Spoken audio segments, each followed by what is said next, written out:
మేషరాశి వారు కాలామావాస్య ఆదివారం అమావాస్య అనురాధ నక్షత్ర సందర్భంగా ఎలాంటి విధులు పాటించాలో ఈ వీడియోలో సవివరంగా సంపూర్ణంగా తెలుసుకుందాం. మేషరాశిలో ఏ నక్షత్రాలు వస్తాయనగా అశ్విని నక్షత్రంలోని 4 పాదాలు, భరణి నక్షత్రంలోని 4 పాదాలు, కృతికా నక్షత్రంలోని 1 పాదం కలిపితే మేషరాశి.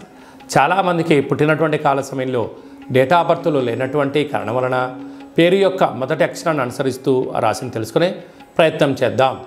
చూ, చే, చో, లా, లి, లు, లే, లో, ఆ అక్షరాల వారందరూ మేషరాశి జాతకులే.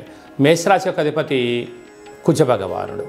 వీరికి ధనవాకు కుటుంబ స్థానంలో కుజుడు సంచారం చేయడం వల్ల కుజదోష ప్రభావము కారణం చేత దయచేసి అప్పులు ఇవ్వద్దు, అప్పులు తెచ్చుకోవద్దు. అక్కడే దేవగురు బృహస్పతి సంచారం చేయడం వలన రుణ సమస్యలు, రోగ సమస్యలు మీ మీద పడకుండా చూసుకునే మానవ ప్రయత్నం చేయగలగాలి. విద్యా వినయ సంపన్నం అంటారు.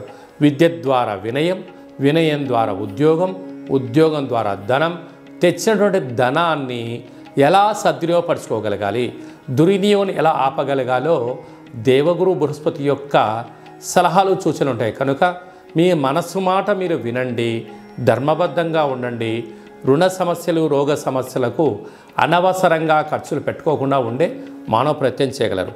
అర్ధాష్టమరవి ఎందుకనగా ఆదివారం రోజు అమావాస్య, అందులో మేషరాశి వారికి కర్కాటక రాశిలో రవి అర్ధాష్టమంగా సంచారం చేయడం వలన ఎవరు చేసినా చేయకపోయినా మేషరాశి జాతకులు ఈ మాసాంతము ప్రతిరోజు సూర్య నమస్కారము, సూర్య భగవానుడికి అర్ఘ్యం వదిలిపెట్టడము, తెల్ల జిల్లేడు వృక్షం దగ్గర దీపం పెట్టడము చాలా అవసరము.